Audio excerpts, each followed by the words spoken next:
Hello, good morning, good afternoon, good evening. I would like to welcome you to the Campfire Chat on Stratospheric Aerosol Injection, organized by the Carnegie Climate Governance Initiative. We have at this session three amazing people to share their experience with us. And I will ask them in a moment to introduce themselves, but just hold on a second. But just to be clear, this is meant to be a discussion around a virtual campfire. So there will be no big speeches, no big slide decks. We will have discussion first among the guest speakers, and then we'll have a session with question and answer that the participants will be able to put. I would like to quickly just mention apologies for the fact that we actually had planned four guest speakers, and Kate Rickey, unfortunately, in the very last minute, was not able to join us because of some personal emergency. Let's hope everything is okay there, and we will be a little bit smaller group, but that's okay, and we will still manage. Now, one point I'd like to mention also is that we always aim with these campfire chats to have the maximum diversity of speakers and participants in terms of geographic and gender and other criteria. Of course, we cannot achieve that at every event. It's impossible because if you have only 3 or 4 speakers, it's not possible. But on the whole, we have now engaged about 50 experts from different parts of the world in this series of activities. And I think on the whole, we're doing pretty well. So I hope that that's understood. Now, let's maybe introduce ourselves. Let me start. My name is János Pásztor. I'm the Executive Director of the Carnegie Climate Governance Initiative. I've been doing this since 2016, and it's been really an exciting work. Before that, I worked for a few decades in United Nations and some other non-governmental entities. My last position in the UN was Assistant Secretary General for Climate Change, with contributing to the preparations for the Paris Conference, amongst other things. Before that, I worked for various UN organizations and also civil society organizations, including the UN Framework Convention on Climate Change, UN Environment Programme, WWF, etc. Anna Maria, could you say a few words about yourself? Sure. Thank you, János, and thank you for this opportunity to be here today. It's really a privilege and interesting as well. My name is Anna Maria Kleymeyer. I am an international lawyer. I focus on advising and building institutional and individual capacity in developing countries, particularly in small island developing states and least developed countries, where my work focuses on the areas of climate change, policy and diplomacy, on the multilateral environmental agreements, and also on transboundary river basin management, a variety of things, but keeps me busy and happy. Thank you, Anna Maria. Oliver. Hi, I'm Oliver Morton. I'm a writer and editor, and my day job is that I'm one of the senior editors at The Economist. But I've been interested for a long time in planetary processes, originally natural ones on other planets and increasingly artificial ones on this one. And so geoengineering became part of my life about 15 years ago, and about 5 years ago, I wrote a book on the subject, The Planet Remade, and I've kept my hand in on the debates ever since, because I think it's one of the most important debates that we can have in the climate area. Thank you, Oliver. Andy? Hey, Janosch. My name's Andy Parker, and I direct a project called the SRM Governance Initiative, the Solar Radiation Management Governance Initiative. And that's an international non-governmental project. We seek to build the capacity of developing countries to evaluate solar radiation management, geoengineering, and to play a more confident role in research and ultimately in international discussions and any decisions as to whether to implement or to reject solar geoengineering. It's a field I've worked in for just over 12 years now. I never meant to. I was minding my own business as a policy advisor at the Royal Society in 2008 when they asked me to work on the Geoengineering the Climate report. And I started working in the field then. I went to work on the topic in an academic setting. Then I quit academia to direct SRMGI full-time in 2018. And that's where you find me today. Thank you very much, Andy. And maybe that's a good moment to say a few words about C2G for those who don't know us. We're a relatively small foundation-funded initiative, and we have a very simple mission, that is to catalyze the creation of effective governance of these emerging approaches that can alter the climate, in particular large-scale carbon dioxide removal and solar radiation modification. And of course, stratospheric aerosol injection is one of those solar radiation modification methods that we will be looking at today. Our work is impartial. We are not here to be for or against these approaches. What we try to do is try to focus on the governance if societies decide to go or at least consider these approaches. One part of our strategy is to encourage learning through conversations like the one we're going to have today, and the conversations like the many webinars and campfire chats that we have already, and we will continue to produce under the C2G Learn process. The purpose of this particular campfire session is to really, well, of course, it's focused around stratospheric aerosol injection and to show the diversity of views and to make sure that the invited guests can express their perspective and why they have maybe those perspectives and different perspectives.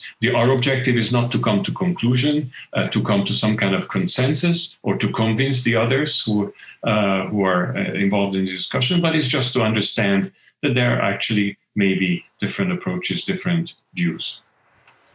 And of course, views expressed in this session are those of our guests, and they are not of C2G.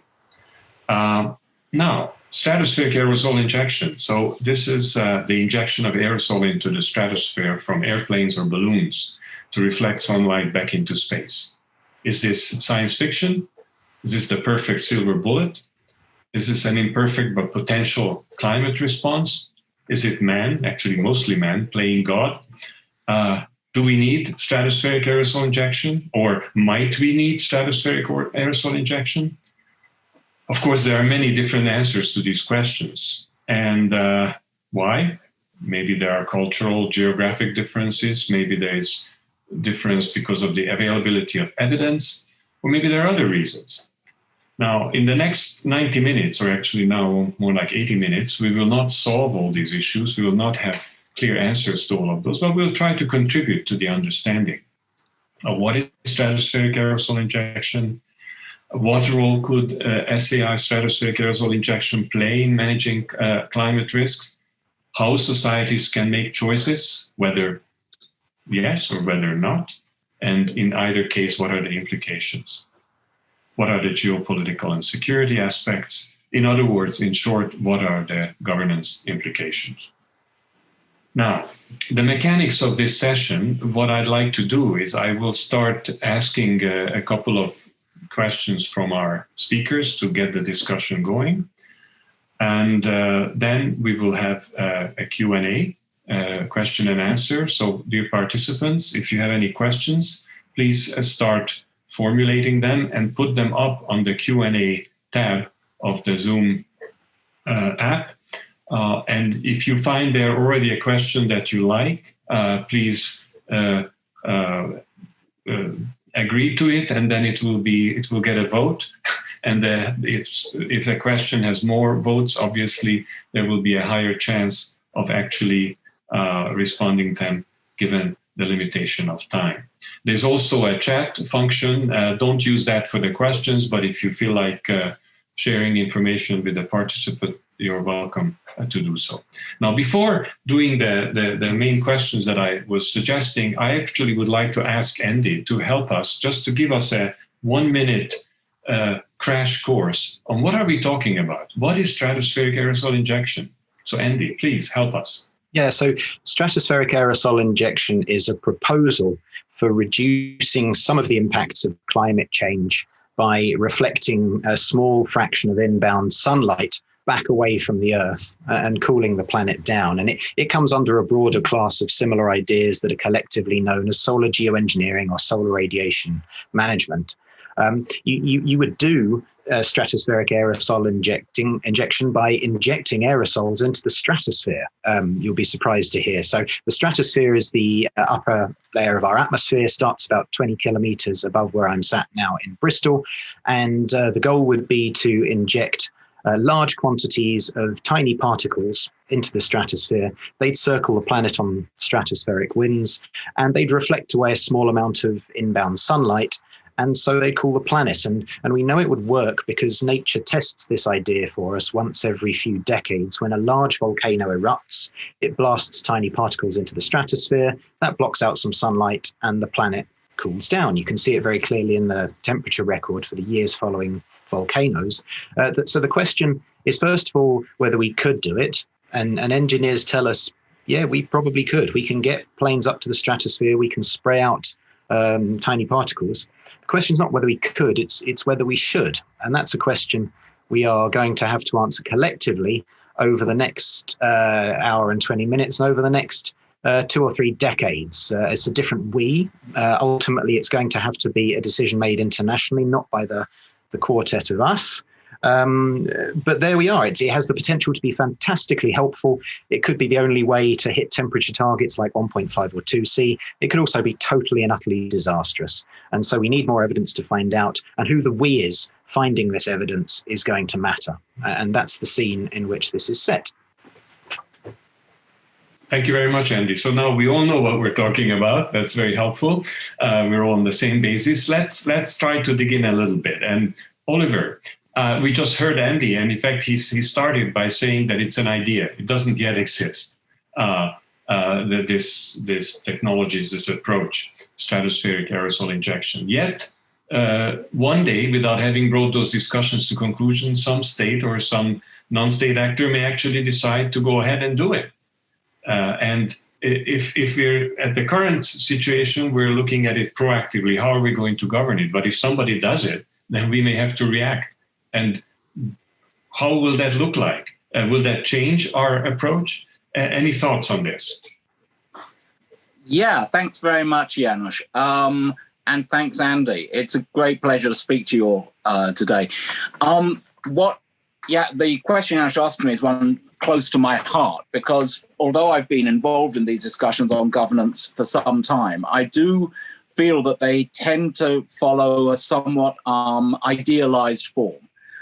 In that there is a sort of assumption, which I think is morally and normatively quite defensible, that we, meaning everyone with an interest, the global stakeholders, so that's up to about 8 billion people before you start counting the non-humans involved, come to some conclusion about how to do this, whether to do this, and then some designated subset of humanity goes and does it. And though I think that that's actually intellectually a useful project, I also think that politically it's not a very realistic one. The are 2 things that are really striking about solar geoengineering with respect to other interventions in the climate system. One is that it is very fast acting. The cooling that Andy referred to that follows large volcanic eruptions takes place within months. Compare this to emissions reduction, where there's a change in the rate at which emissions are made into the atmosphere changes climate outcomes only in decades to come. So that's one strong difference. The other strong difference is that though a very large country like China or the United States can, through its own actions, change, inflect the emissions curve, it can't on its own change the emissions curve dramatically.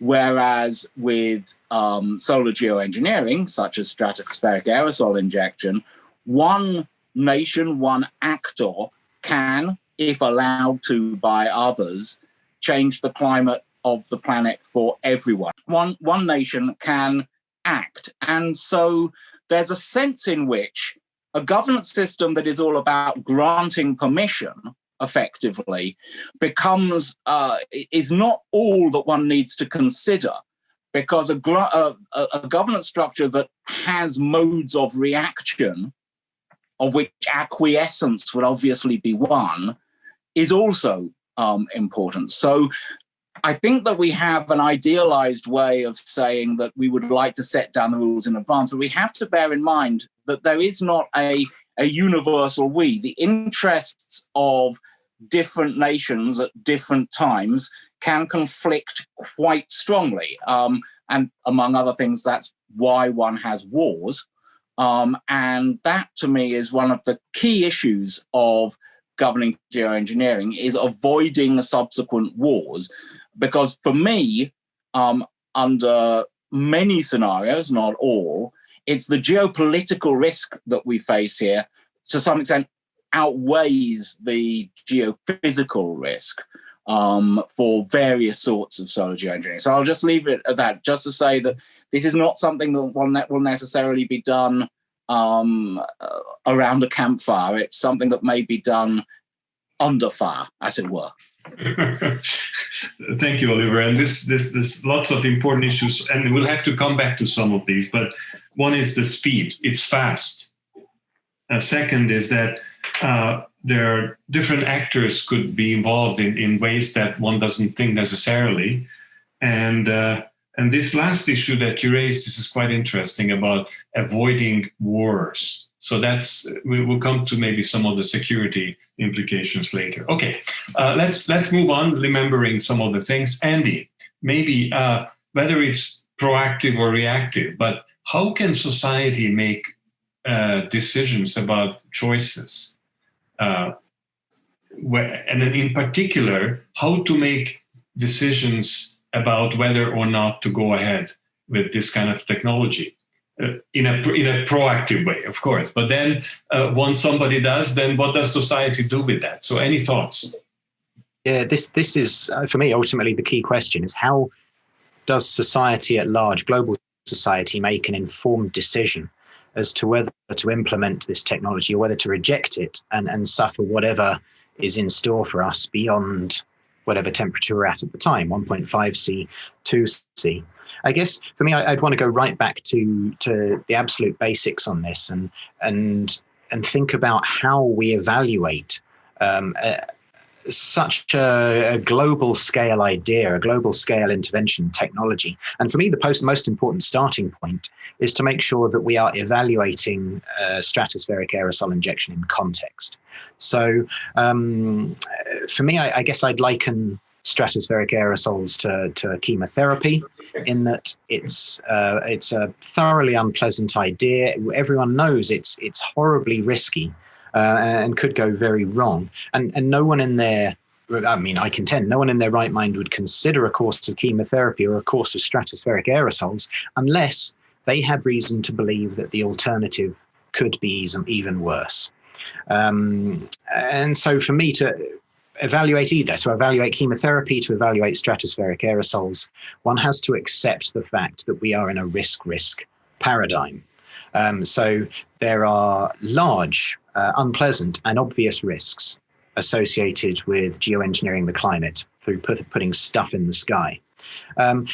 But there are also large and unpleasant risks associated with whatever temperature rises we experience if we reject this technology. And that, for me, is the context in which we must evaluate this. And so asking, for instance, what are the security risks of stratospheric aerosols? That's both informative and useful, and also distorting. So it's informative and useful, and asking that question, doing that research, we will understand more about the numerous potential security risks that could come from the tensions that we raise through geoengineering the climate.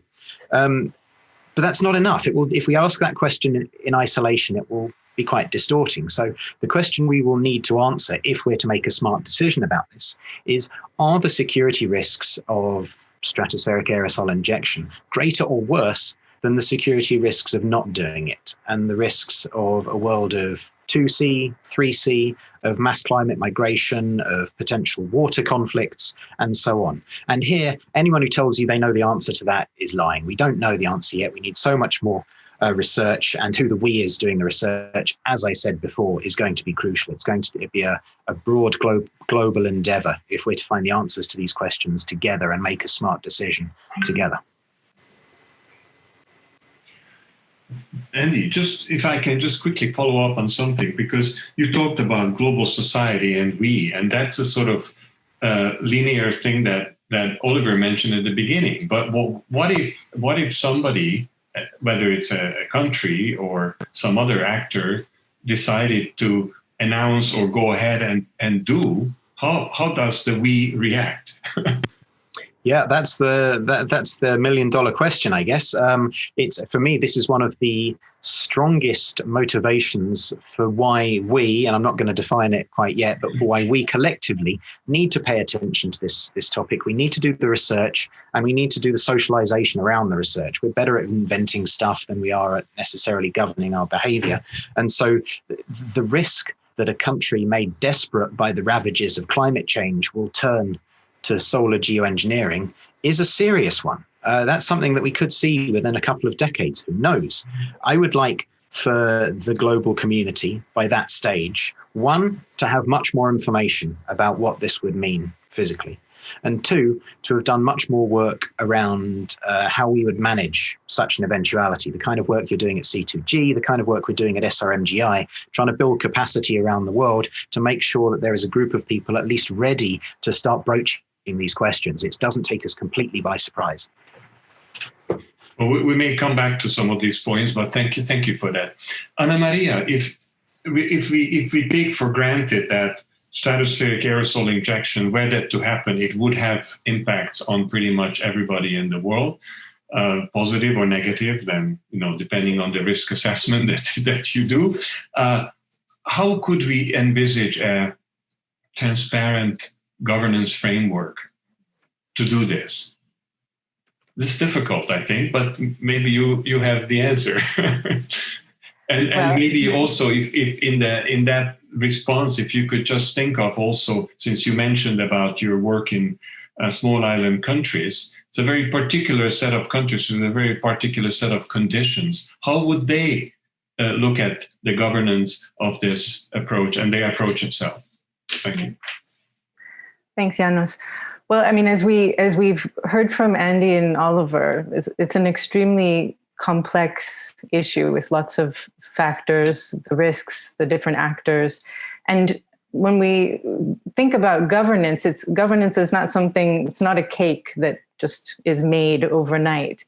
When I think about governance, it's really what are the pathways that we need to travel in order to get to a place where an issue like this that is complex and has risks and so many stakeholders can be managed in a way that is effective but also equitable. So Andy pointed out, the importance of information and in order to be able to make informed decisions. And for me, that is the foundational piece. Do we have the information that we need to understand what we're talking about, who is involved, what the risks are, and even who benefits and who is impacted? Because as we're beginning to understand in this picture, this is not an activity or a technology that implicates everyone equally. So as to your question about the small island developing states, these are, These are countries that are on the forefront of the impacts of climate change. They're governments that are intensely burdened already by having to manage the impacts that, let's even back up and say the development challenges that they live with, and now the impacts of climate change. And so also participating in a conversation or becoming familiar with something new is extremely difficult. There are human resource constraints, and oftentimes they're not invited to participate in these kinds of conversations. But there's an interesting parallel, I think, when if we look back to World War II, the Mariana Islands, the Northern Mariana Islands, were used as testing grounds for nuclear weapons because of their remote locations, because of their geopolitical locations. So I'm not saying that they're going to be used as testing grounds for stratospheric aerosol injection, but I am saying that sometimes small countries end up being implicated in the developments of technologies, in the impacts early on, or somehow or other involved, and their preparation and their ability to understand and participate effectively in conversations is really, I think, fundamental. At the same time, of course, when we think about involving every country in the world or every stakeholder in this conversation, and in the decisions around it, that poses other challenges as to how that may affect the course of this pathway towards governance. But János, your experience in the United Nations, we know that even though multilateral decision making is challenging, that it's necessary to involve all countries that could be impacted. And in the case of this particular technology, we are talking about every country. So we have to meet that challenge and figure it out. Thank you, Anne-Marie. And just if I can follow up quickly on something. So you've mentioned a couple of interesting criteria for transparent governance, information needs, having the different stakeholders be present, and so on. What you did not mention is in what forum one could do this. And I have a very specific question in relation to this, because I know you've been involved in some of the Montreal Protocol negotiations. Some people have suggested that that's the perfect place to address this issue.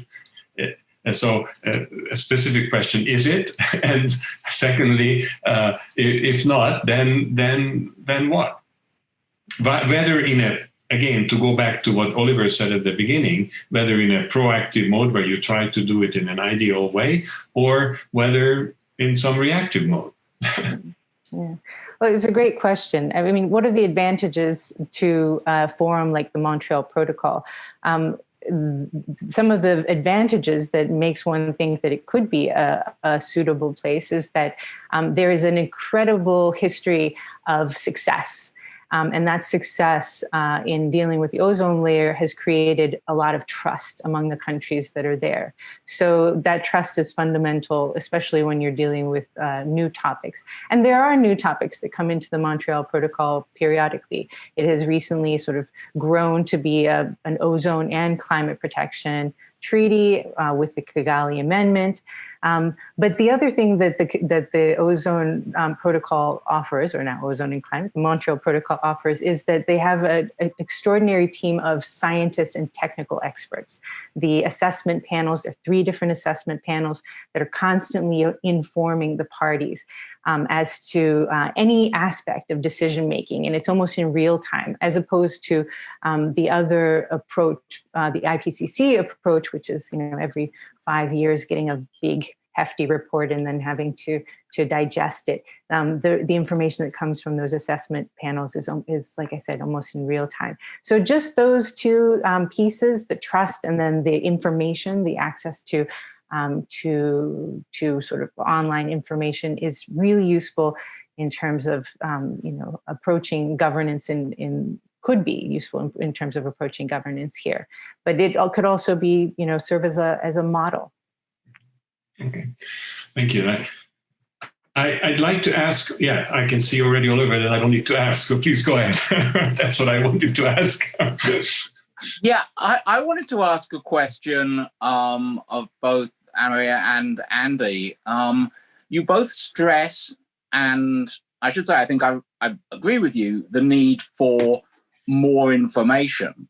But is it not the case that more information could show up deeper asymmetries in interest than we already have? If it showed, for example, if with more information, one learnt that this would be, that a particular form of solar geoengineering would be particularly beneficial for, say, America, and particularly unbeneficial for Chad, is that information that you want going into the negotiations or not? I mean, I guess I'm asking, in moral philosophy terms, I'm asking about the veil of ignorance. Isn't it better to establish the principles before you know all the details rather than afterwards when people can dig down into them? And I'm reminded of Dan Sarowitz's point that more information never solves environmental disputes. Okay, so Anna-Maria, Andy, any reactions to that? It's an interesting question. It's a great question. I mean, personally, more information doesn't usually help me in my decision making. It can actually obfuscate things. And I would say that my view is that it's not additional information that's necessary. It's the access to information and enabling all those who can and should be participating in decisions, enabling them to get that information and to be able to understand it. It may sound obvious, but in fact, for many developing countries, it's not that easy to access information or even have the technical people in country to process it and get it to the decision makers. So it's more about the pathway rather than the amount of info. Yeah, I guess I would take issue, Oliver, with the quote that you attribute to Dan Sarowitz about more information doesn't solve environmental disputes. And I would say I'm less interested in solving environmental disputes than in solving environmental problems. And I'm not convinced that more information doesn't help us solve environmental problems. I think it does. I think learning more about the effects of ozone in the stratosphere helped us craft a response that was appropriate to reducing our impact from CFCs, for instance. And so I don't necessarily agree that more information is at best neutral and can be negative. The situation you describe with the United States and Chad and this hitherto unimagined form of geoengineering, I still think we would be better off knowing that was going to be the impact. I still think we'd be better off. I think you'd find in such a situation that the world may be sympathetic to the people of Chad. If the United States is planning on going ahead unilaterally with something that suits its interests but not those of Central Africa, I think it would be useful for the world to know that before it happens. So I'd also then like to, I mean, I know we're supposed to be, makes these things more interesting if we disagree with each other, but I support everything that Anna-Maria is saying. I do think that information and trust are what I would look at as prerequisites for good governance. So they're the foundation on which good governance will be built here. And indeed, that is the work that we are trying to do at SRMGI, trying to build capacity by giving scientists in developing countries financing and support and the chance to ask their own questions about the impacts of stratospheric aerosols. The goal being not to just produce another 24 scientific papers, the goal being to produce 24 scientific experts who can be the people that then bring through the next generation of PhD students, who then start the engagement processes and who make the first steps towards the situation that Anna-Maria described, where you have trust from an international community and you have information from years of having done the research. I think those are prerequisites.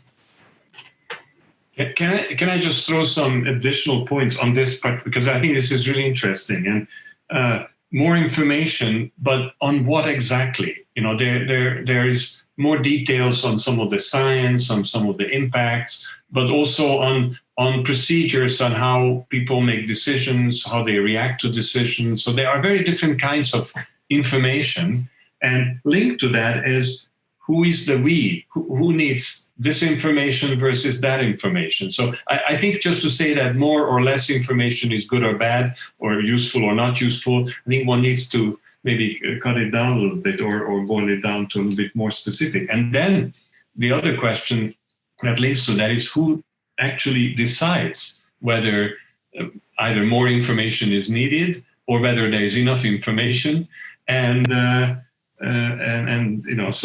who gets that information. So it's a complex set of questions, and I don't know if we have good answers to them. But if you have any thoughts on that further, let's look at that. If not, I have another topic that I wanted to bring in. But let's try to finish the business about more or less information. Yeah, just quickly, and again, looking at the Montreal example as a useful, the way that parties make decisions there and the way they use information is that it's an iterative process. So as they're making decisions, they will sometimes find that there's a question that they need to answer. So they'll request that information from one of the scientific bodies, and that report will come within 6 months, within a year, come back to them and allow them to make the next decision. So you don't need all the information before you start. You can actually begin the process with what you have and then build on it, strengthen. Mm-hmm.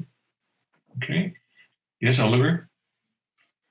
I think Anna-Marie's point is very well taken, but it also reinforces that the information that's driving the current process of the Montreal Protocol is information about something that's already happening, and it's not purely hypothetical, which I think is an important distinction. I really like Andy's point about solving problems, not solving disputes, but governance issues surrounding solar geoengineering are going to be largely not largely, but are certainly going to be in part values-led rather than results-led. It's not as though people are going to make, it's not as though this is going to be a well-considered cost-benefit decision taken by the whole world. There will be some people, and they will be represented in many cultures, who will find this idea a very disturbing idea, whatever the facts about it are. And in response to your point, János, there is no singular decider. In order for there to be no solar geoengineering, a large number of actors around the world need to keep on not deciding to do it.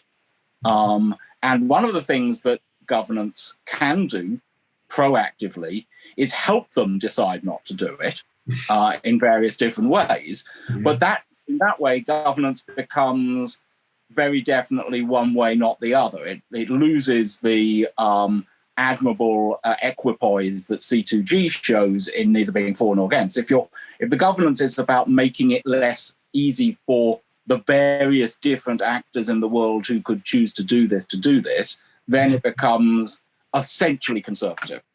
Mm-hmm. Okay. Andy, I don't know if I saw your hand. No. Okay. Then look, I'd like to. We can continue with this thought, but I'd like to just raise up another issue here. And Oliver, I see you've disappeared, but I can see that more coffee. So that's good. That's good. The fire needs some replenishment. The campfire, right? So that's no. I just wanted to put a question initially to you, but of course to all of you, that when we think of stratospheric aerosol injection, this really opens up in many different people's minds very different futures. On the one hand, we have people who think this is the wonderful solution, it's going to create a possible life forward, and it's all wonderful. And on the other side, you have the absolute craziest futures, the end of the world, and so on. So we have these extremes, really, of views about stratospheric aerosol injection. And how does that impact our thinking about governance today?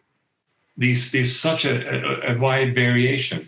And but I see, while Oliver is thinking, Andy's already got his hands up. So go ahead, Andy. Well, I just wanted to, mine was a point of clarification. It's coming back to you, Oliver. So I think quickly, you said that the spectrum of opinion runs between those who think it's a wonderful solution and those who think it's going to create a disastrous world.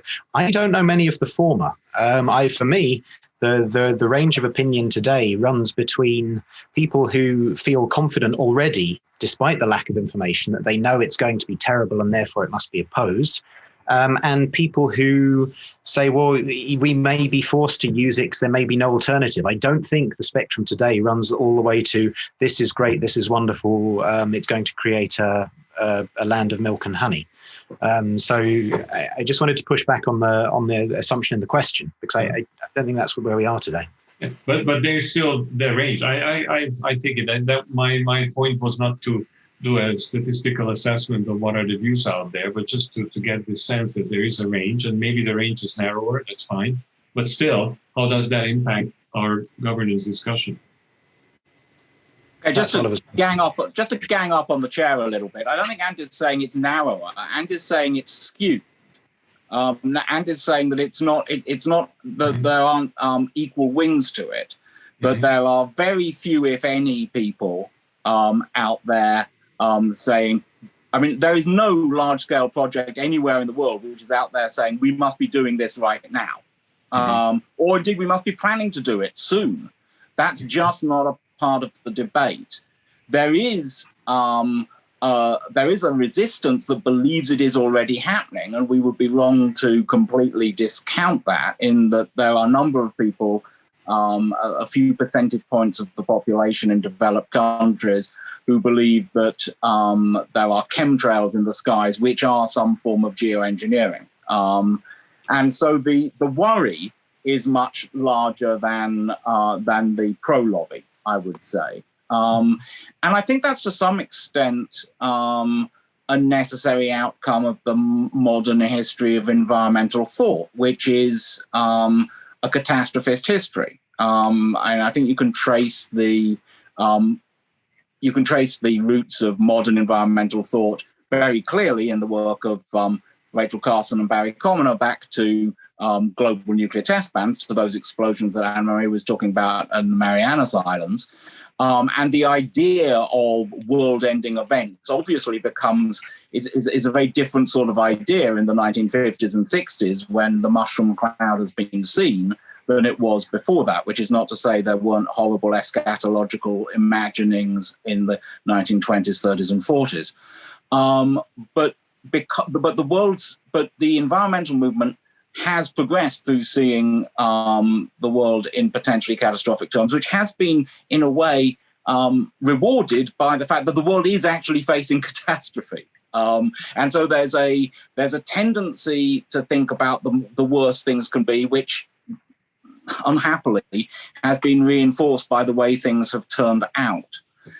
So I think it's natural, to be expected, that negative will outweigh positive on this. And I think it's important that then to come back to the fact that there is not a single decision-making body. There will be many different decisions made about this by different people at different times. And the interests which those people represent will not all reflect the full span of opinion that you outlined. Okay, excellent. Any other thoughts on this? Then I'd like to just go on to another issue. And we've talked a lot about the we, but we in a very global sense. Andy, you were involved in this Decimals project where you work with developing countries. And I was wondering whether from that work, you get any sense that whether one can distinguish between views on these issues in developing countries and the global north? And same to you, Anna Maria, in your own work, whether you get a sense that there are, can one see differences, or this is pretty much people are don't have different views. So either of you. I guess I'll jump in very quickly to say that the Decimals Fund, that's the research fund that SRMGI supports. It's the world's first international research fund and the first aimed exclusively at developing countries. I don't think that has gone far to really understanding the range of opinions that may exist on this technology in the global south. The objective is different there. The objective is to start building capacity such that in years to come, there will be a broad understanding all throughout different levels of the climate policy arena in the global south. The work that I've done that is more relevant to this question is the near decade of workshops on stratospheric aerosols in the global south. So we've done nearly 25 of these events, always working with local partners, going to the local climate community in Dakar in Senegal or in Brazil or wherever, and say, here is the idea, here are the different views on it, what do you guys think? And that's been really eye-opening. For me, some of the biggest conclusions are that, I mean, obviously, in Senegal, there is a range of opinion from some people hate the idea upon hearing it. Some people think that it may be able to reduce climate risks in the future. Most people are in the muddled middle and recognize it has the potential to be helpful, the potential to be terrible. We don't know yet. And so wherever we've been, people said, we want to know more about this. How will this affect agriculture in Senegal? And this was the answer we got everywhere we went. It's completely incredibly banal. It's the same response that you get when you ask people this question in a focus group in London, which I've also done. People wherever you go around the world want to understand more, and they want their local scientists and academics to have this knowledge and to be the ones informing local policymakers. And so that's why we set up the Decimals Research Fund in response to these years of engagement work that found that there was no one picture of this in the global south. If anything, there was a pragmatism that comes from already being on the front lines of climate change. So for me, it was summed up by one of the participants in our Kenya workshop. He said, well, this idea that you've brought to us, it's clearly crazy, but obviously we've got to go out and understand it. And that's we've seen in a lot of places around the world. Thank you, Andy. Anna Maria, would you like to comment on that? Sure. I mean, my experience is also that there seems to be much more consensus around the need for information. And we saw that at the UNEA, the United Nations Environment Assembly process. It's now been over a year, where 2 years. Wow, Yes. 2 years. Yeah, we went on 2 years. Where we there was a call by a number of countries for a report, and for the most part, most countries agreed that there was a need for information. Unfortunately, that was not successful due to the opposition of one particular country. But what we did see was most countries at the government level agree that they want more information, where you have many more of a variety of views when you ask the question, well, should we do this or not, right? And it shows where I think the world is in terms of their process of understanding in order to be able to engage in that eventual question of, should we use it? How do we use it? When do we use it? But I mean, it sounds like the work that Andy is doing is really important. What I might point out is that in many countries, there's a big difference between the environmental community and their understanding of issues, and then the governments and their understanding of issues. Oftentimes, they're working on the same topics, but they're not communicating with each other. And so, what we're talking about in terms of governance is I mean, these are decisions that governments will be involved in, and government specialists. And another challenge in developing countries is that and this is the case in many of the small island developing states, is that they have small or non-existent research communities. I mean, they all of their information comes from, or most of their information comes from other countries, and from workshops brought from other countries. And so, there's a complexity to that in terms of equity, and also in terms of is the information that they're getting actually representing their best interest. So it's a challenge. It's a challenge in terms of this, the governance and information process. Okay. So, yes, Oliver, please go ahead. That's really interesting. I'm really strongly reminded of the rationale behind Bert Bolin's brilliant work in setting up the Intergovernmental Panel on Climate Change, which I think developed country participants often see in a different way from developing country participants, because, in Britain, we have a wide range of expert opinion about climate change that is engaged in a large semi-public debate. In poor countries often cannot afford to have that. And for them, it's not that they compare the IPCC report to what they have. The IPCC report is often to the first approximation what they have. And that's why I think that one of the things that would be I think, having previously thought this would be premature, I think that in the next cycle of the IPCC, some sort of special report on geoengineering might be a very useful thing. And I would look forward to the PIs from Decimals playing strong roles as lead authors in that. Yeah, on that, Ollie, I'd like to push back a bit the idea that, I mean, obviously it depends which country you call to mind, and certainly the small island developing states is one of the toughest examples, ones in the Pacific. But, when we started setting up Decimals, we really didn't know what we were going to get. We offered grants of up to $70,000 for research teams in developing countries, and that's everywhere from like Argentina to Somalia. And we didn't know if we were going to get any applications and what the quality and the quantity would be like. And in the end, we got 75 applications, of which 15 surpassed our standards for excellence.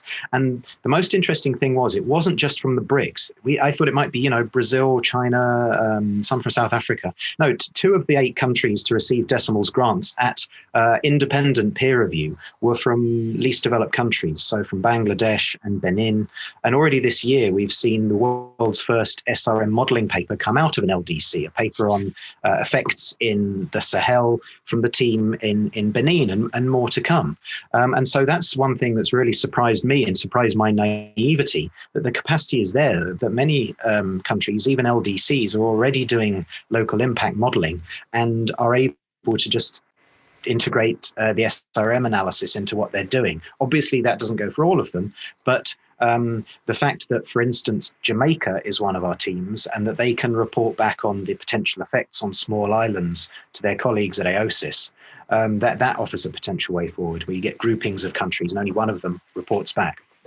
Yeah, I'm certainly not saying that there is no capacity, but I am saying that that's an aspect of IPCC process which is very important, is for both revealing and using that capacity. And you've got to remember the famous chart in AR4 Working Group 2, which showed where all the environmental assessments had been done, and it was all north of the Tropic of Cancer, basically. So I'm not in any way saying there's not, because I should say, for disclosure, I'm also associated with SRMGI. What people do in Decimals is terrific, and it is very inspiring what a range of countries they come from. But that's not to say there aren't a lot of places where there's very little knowledge. Okay, great. All right. Well, I think it's time. Maybe we can start looking at some questions from the participants, and I've got one here that maybe directing it to Oliver, but of course any others are welcome to address that. So an anonymous participant, but it says, Andy spoke of SRM risks versus climate change risk in a one-to-one way. This excludes the possibility that other massive global carbon dioxide removal initiatives are failing, and that we know that they are failing. Because of the 10-year or 10-plus year time lag between an emission and its max warming effect, we will be forced to decide on SRM deployment before we have full information about the success or failure of these other efforts. Any thoughts? Oliver? Yes. I think that one of the things that's interesting, and I'm not sure really whether that question was about emissions reduction or about carbon dioxide removal, but it's important to stress that one of the reasons for saying solar geoengineering is a form of geoengineering, as is carbon geoengineering, which is to say carbon dioxide removal, is that what they have in common is that they allow you to decouple the resultant climate from the cumulative emissions to date. And that's a very powerful thing. And that means that you're always going to be making decisions. And again, it's not a unitary decision. It's not we make a decision. Various people will make decisions to do or not do this in the light of imperfect evidence about what is to come. And that's disturbing, but it's also, of course, true that we are making current decisions in the light of very imperfect evidence about what is to come. The CMIP6 is showing that the level of uncertainty about equilibrium climate sensitivity and indeed transient climate response is still quite high. We don't know. We know that the world that we're trying to avoid is bad. We don't know how bad, and we don't know bad in what ways. So it's true that geoengineering decisions will be made in a position of modified ignorance, possibly in a position of undecidable ignorance, but so are some decisions about climate change at the moment. In fact, all of them. Mm-hmm. Thank you, Oliver. Any other reactions to that question? If not, then I have another very interesting question coming up. So, okay. So this one is from our participant, Beth. And I think I'd like to direct this to Anna Maria first. Beth asks about setting down rules in advance to govern stratospheric aerosol injection. She says, what about using the nuclear taboo as a parallel? Since 1945, no nation has used nuclear weapons.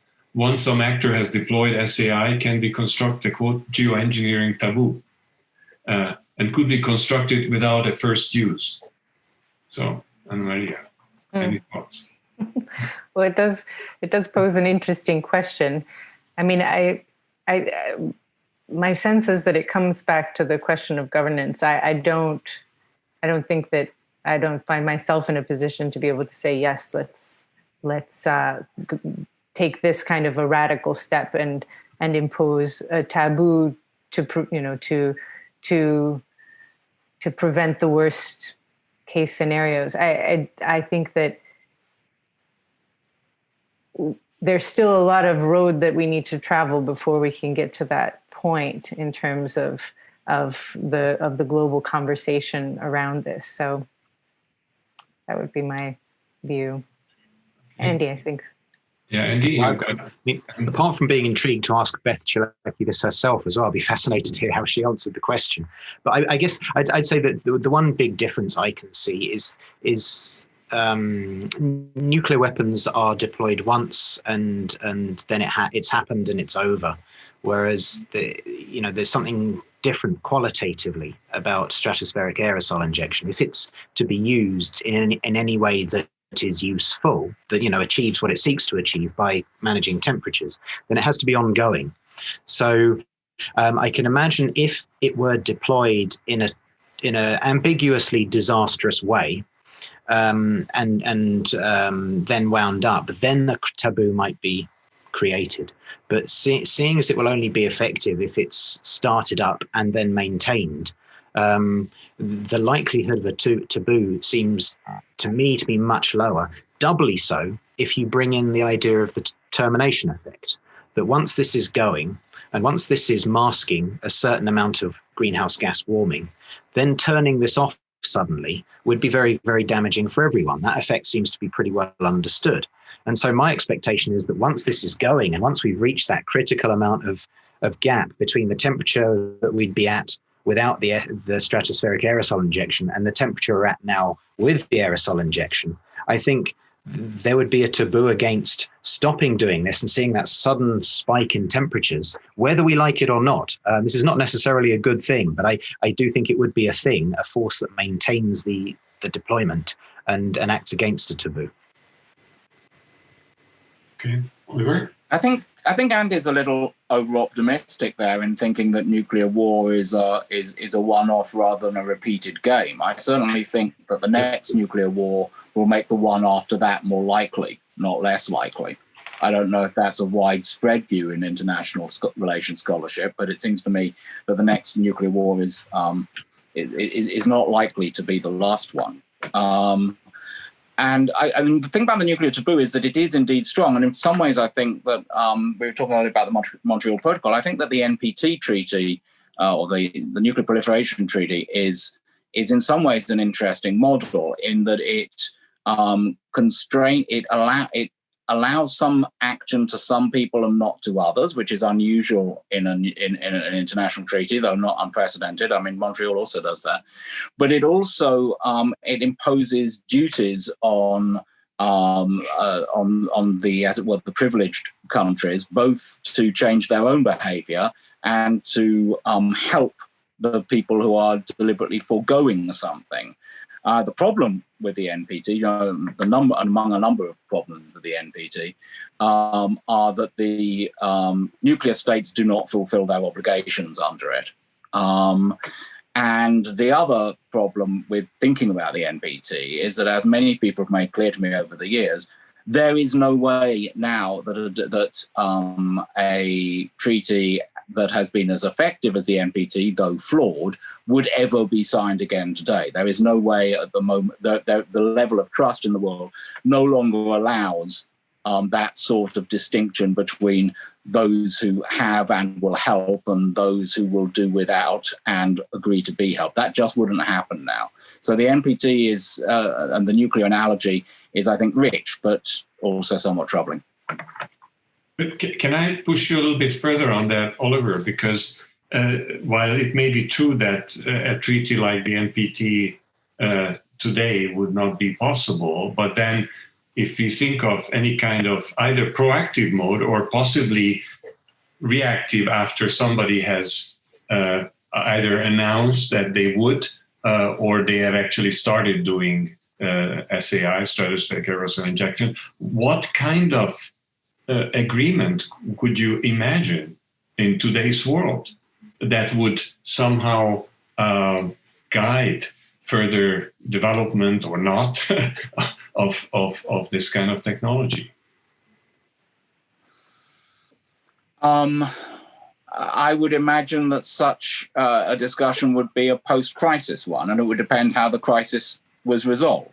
And the crisis itself, if you imagine a country or group of countries undertaking unilaterally a form of stratospheric aerosol injection, and I think the major decision-making forum, and I feel very open to correction from you, Janosch, as a former Deputy Secretary General, but it's clearly the Security Council, and the point is that the first deeply practical discussions of this under this scenario will be utterly case-specific.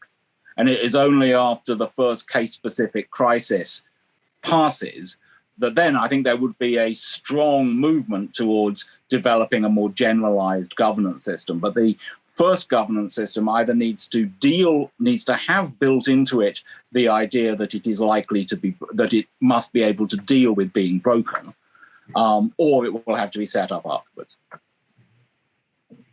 I might jump in with another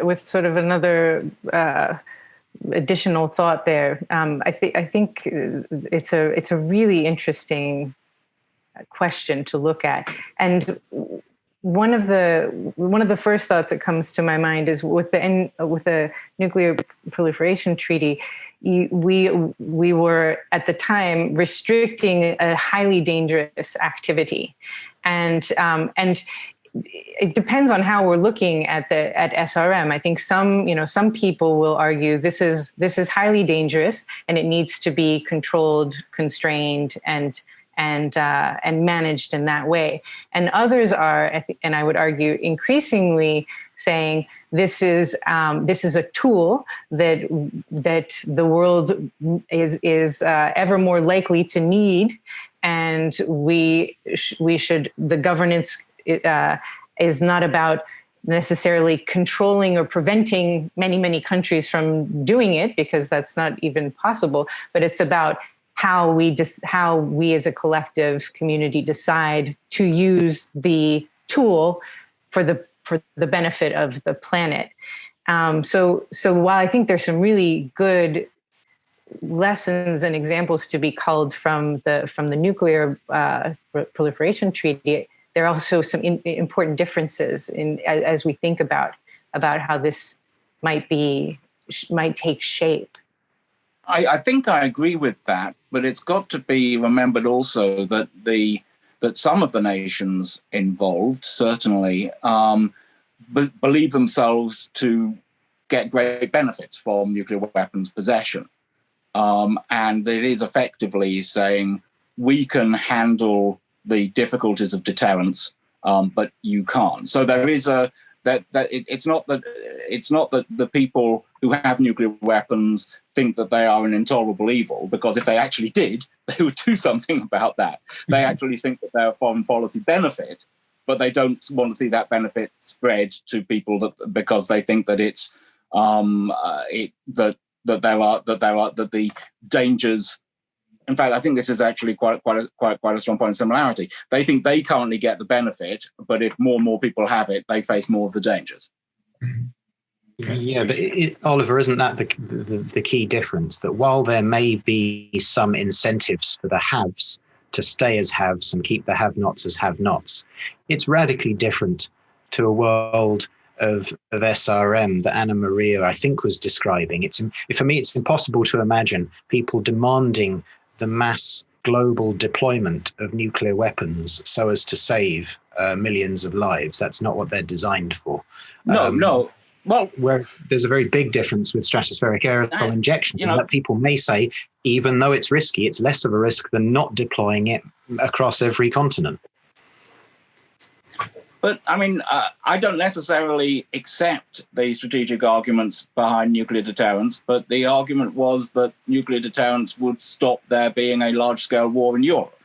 And there wasn't a large-scale war in Europe. Now, I'm not saying that was necessarily the case, but I think it's worthwhile saying that there are people out there who honestly believe that nuclear weapons keep and even in some cases promote peace. And that was all I was saying. But simply going on, I also think that if I was in charge of a nation that had developed a stratospheric aerosol injection capability and wanted to use it, I'd be quite keen that no one else had that capability, because then they could, because that way I get to set the amount of engineering. So it's avoiding free drivers problem. But even in the presence of termination shock, you'd soon. So if you were the only country able to deploy this technology, and so you do, and that that if something goes wrong, if a different government comes in your territory, then that's the entire globe affected by your decision. I think that the choice architecture is slightly different. I think once you factor in termination shock, it may be very desirable to have multiple actors around the planet capable of maintaining a system if there's a shock in the deploying country. I think that's absolutely true, that it's a global optimum to have multiple actors, but I don't think it's necessarily optimal for any given actor to want to encourage other actors, because you're suggesting that because the termination shock you're suggesting suggests that my government has in some ways profoundly fallen, at which point my government's interests become somewhat, I have much less interest in that world because the entity that I'm representing is no longer active within that world. So I think that that's a really interesting divergence of positions. It's much better for the world at large, possibly, that there be braces and belts of all sorts. But it's much better but in terms of actually being able to determine what the climate will look like, it's better for a given climate modifier to limit the number of other climate modifiers. Can I poke Ollie on this one more time, Janos? Okay, one more, and then I want to move on, but go ahead, Andy. This is interesting. The roles are reversed and the polls are reversed, and President Biden is about to hand over the White House to President Trump. And you're saying in that situation that Biden would prefer that he was handing the controls of this already deployed solar geoengineering system over to a president whom he doesn't trust and doesn't agree with, just because they come from the same country. I don't think that's the case. I don't think... Well, hang on. On the contrary, I mean, President Obama handed the nuclear button to President Trump. And I'm much more worried about the nuclear unwillingly, button. I'd expect, but I agree. Yeah, no, but he did. Because that, so I think that's the point. And it is true that, in nuclear terms, I would have thought the obvious parallel to what you're saying is the apartheid government in South Africa getting rid of its nuclear weapons program because it did not wish the United Democratic Government of South Africa to have a nuclear weapons program. And that's something that happens. And so if, for instance, I was sitting in my Mauritanian castle and I thought that the peasants were about to destroy my lovely SAI program, then I might be very changed. I might have a very different feeling about SAI proliferation. But while the peasants are firmly off peasanting and not rioting, then I would rather have fewer SIA people than more. Okay, I think this is it's a good point to recall something that Andy said at the beginning. You said that in the next few minutes in this group, we will be looking at these issues and we may decide on a few things, but that's not the objective. But then it will be the next few decades that we'll have to look through these issues. And indeed, that is a situation that these are very challenging issues, and there will be very different views. I see that we suddenly lost one of our speakers, Anna Maria. Let's hope she's able to get back. Maybe some technical issues, but in the meantime, I'd like to first of all remind participants that you can still pose some question, and while you think about your next question, I'm going to go to the next question on my list. Let me just see if there's any news about Anna Maria. No, we'll just see what happens, and let's hope she can get back soon. So the question, which maybe I'd like to direct to Andy first, it's coming from Gabrielle, and she's asking that in assessing security and other risks and impacts, what are the metrics that are being or should be considered? Is global average surface temperature an appropriate metric? Should more refined metrics be defined that more directly relate to the risks? For example, loss of Arctic summer ice sheet destabilization, sea level rise, water monsoon changes. In other words, a whole range of issues, some of which are, they can be quantified, but in different ways. So any quick reactions to that, Andy, and maybe then Oliver also? Yeah, I guess my knee-jerk reaction to that is that my instinct says that it would be very difficult to find any reliable physical metrics that told you much about security risks. And security risks, I mean them in the sense of state security. So the threat of conflict and violence between states. So I would say that will be far more related to perceived interest of states, to the perceived impacts of how SRM could affect a state's power relative to its competitors. And that then may be tied to some of these physical metrics like sea level rise and so on. But I don't think my instinct is one would not find reliable physical metrics that would tell you a lot about security risks. Mm-hmm. Oliver, any thoughts on that? I think Andy's probably right. I think in terms of, but I mean the advantage of global mean temperature, which is, as we all know, I think in many ways a poor proxy, is that it's very well established and it's quasi-instantaneous. You can measure it for a year, over a year, with certain error bars. I quite agree that I would be much more interested in some in various more statistical approaches. And a shout out here to Roger Pilkey Sr., who has for a long time been talking about the intensity of swings and similar things to as a way of understanding climate disruption.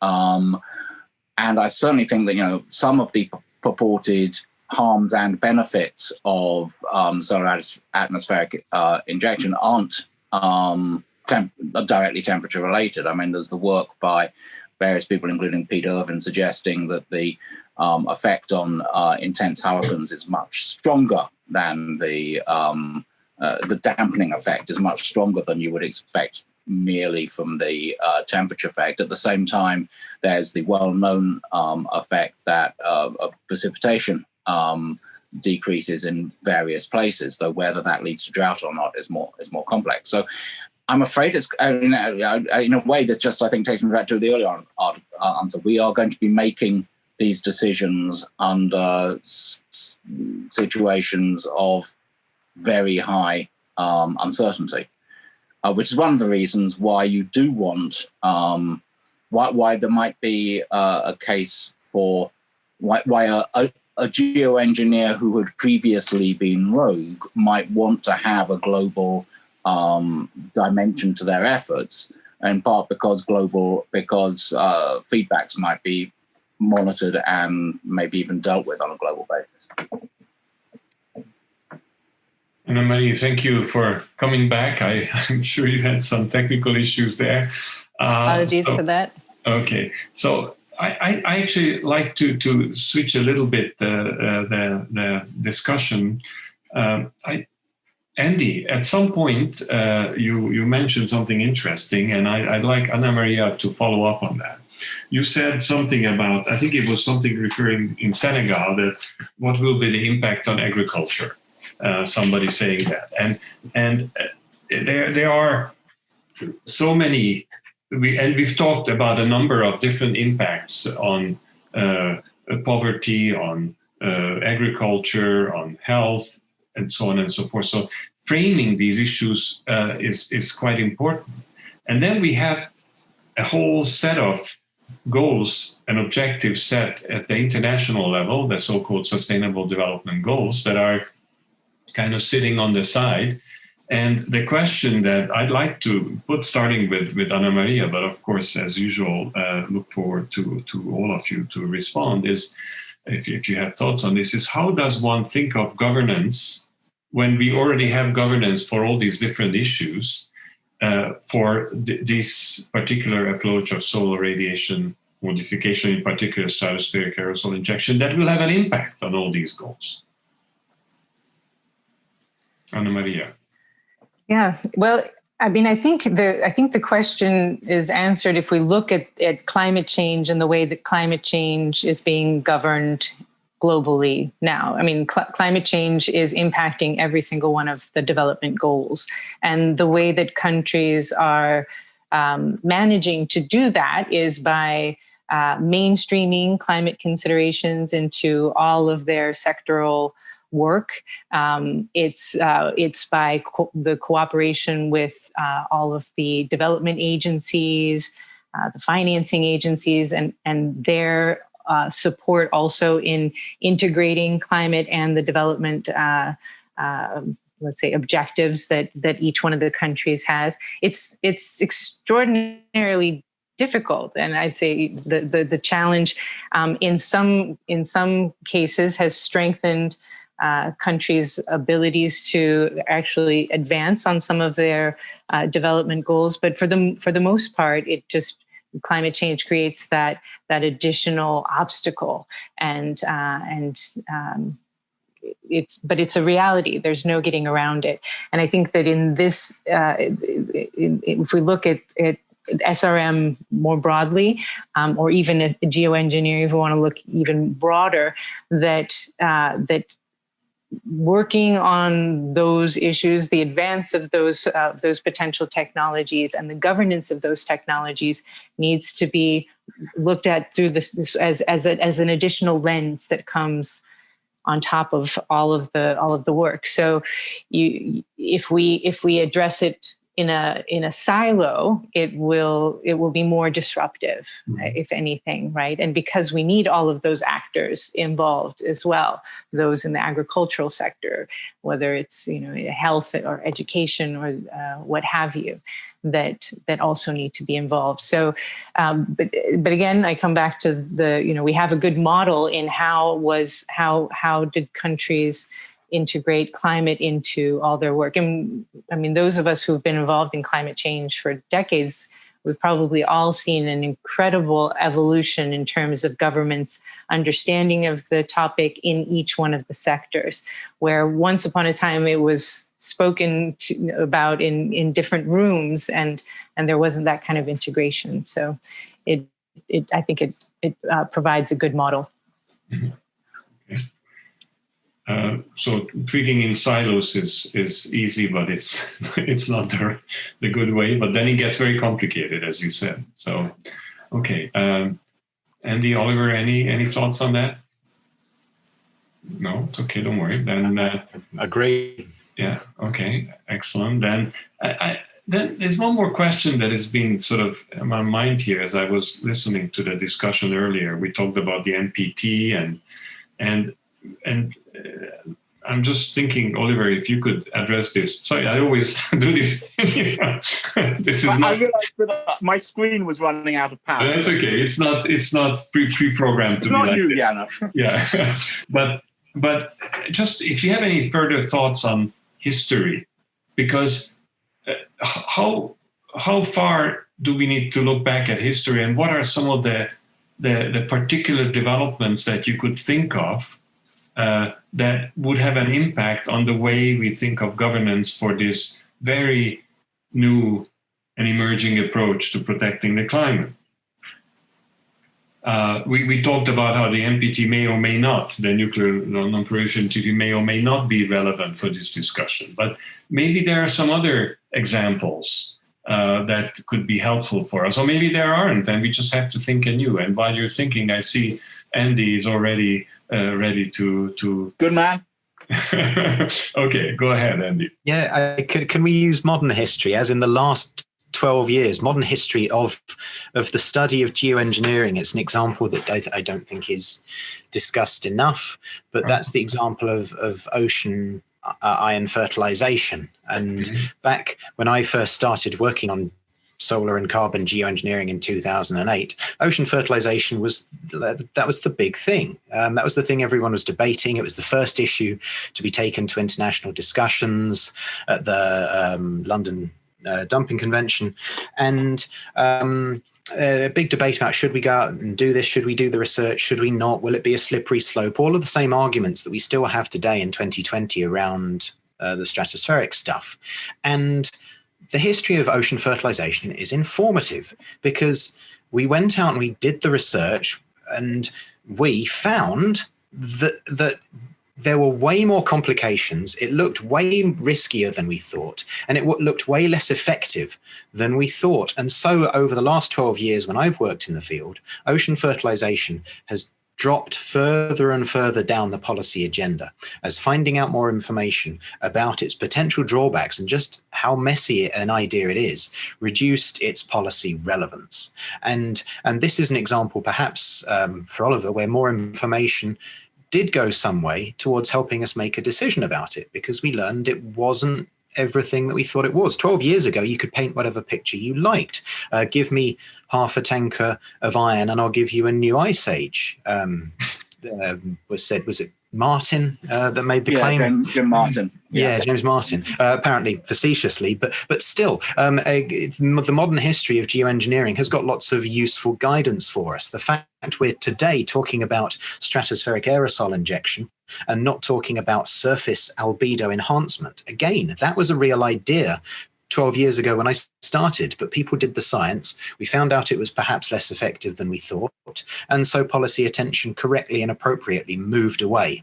And so I think there's lessons here. I think getting out there, doing the research, doing it in a safe and responsible way is one of the most important governance actions we can take, because it gives us the information we need on which to make a decision. Okay.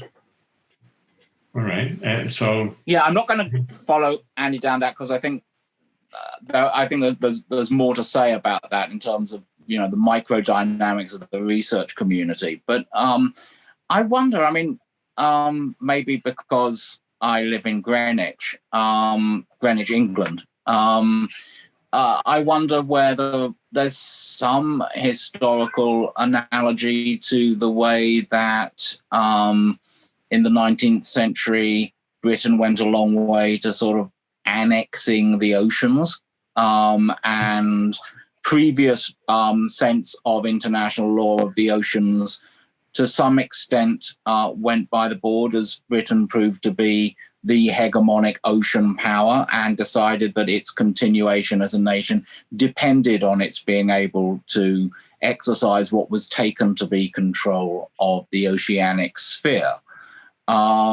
And that was a point of profound national pride. So I don't know if that answers your question about things where nations decided to act differently on a global scale. But, you know, that was then after the oceans were, of course, contested in much of the first part of the 20th century, and then became, as to some extent they remain today, underneath an American hegemony, which is held to guarantee such benefits as the continued free flow of trade. So I think that's one way in which nations have sort of like had an evolving debate about what it is to control a key global cycle. I'm not sure it's very helpful. I mean, it is interesting also, of course, that the Ocean Commons has been increasingly well discussed and understood by the global community, and hence the Convention on the Law of the Sea. But it's also striking that the most powerful oceanic power by far is the United States, which has not ratified the Convention on the Law of the Sea. So, I mean, the way that the Convention on the Law of the Sea codifies and it improves on pre-existing maritime law is, I think, pretty much incontrovertible. So that's a success story. But it is also true that the nation that has the most power in the area is the one that does not. That although its actions tend to consider themselves constrained by that convention, it is not itself a signatory to them. Anna Maria, I saw your hand. Please go ahead. We still have 2 minutes in total. Yes, now let's have Anna Maria say something who actually knows about this subject. So Oliver pointed out something really interesting early on in the discussion when he said that that it's very likely if the NPT were negotiated today that it would be unsuccessful. And I've heard that in the context of many of the environmental agreements as well. That in 1992 at the Rio summit, when many of those environmental conventions were agreed to, including the UNFCCC, it was a different world geopolitically than it is today, and that it would be much more difficult, if not impossible, to reach many of those agreements. And what's interesting to look at is that when we look at the Paris Agreement, how it changes international environmental law in terms of the way that countries now are approaching their, quote unquote commitments, where before with the convention and the protocol, there was that command and control approach, the traditional command and control. And now with Paris, we have the pledge and review approach. So we pledge, each country says, this is what I'm willing to do. And then we'll manage the reporting process and see how transparent we can make it to put pressure on countries to do what they say that they're going to do. And so I put that out there as sort of food for thought in terms of when we're thinking about what countries might be willing to do in the context of SAI or SRM. Are they going to follow the Paris, this Paris approach of saying, well, here's what we what we can promise, and then let's see how it goes. It's a more fragile legal system. Thank you, Anna Maria. And I'm afraid we have to leave it at that because we run out of time, as we always do. And promises were kept. We did not address and solve all the problems that this topic raises, but I hope we were able to contribute a little bit to the understanding and to contribute to the fact that there are many different issues and many different approaches. So thank you very much for your participation. Thank you to my colleagues who in the background make this happen. Thank you to the speakers, and thank you to all the participants. Bye-bye.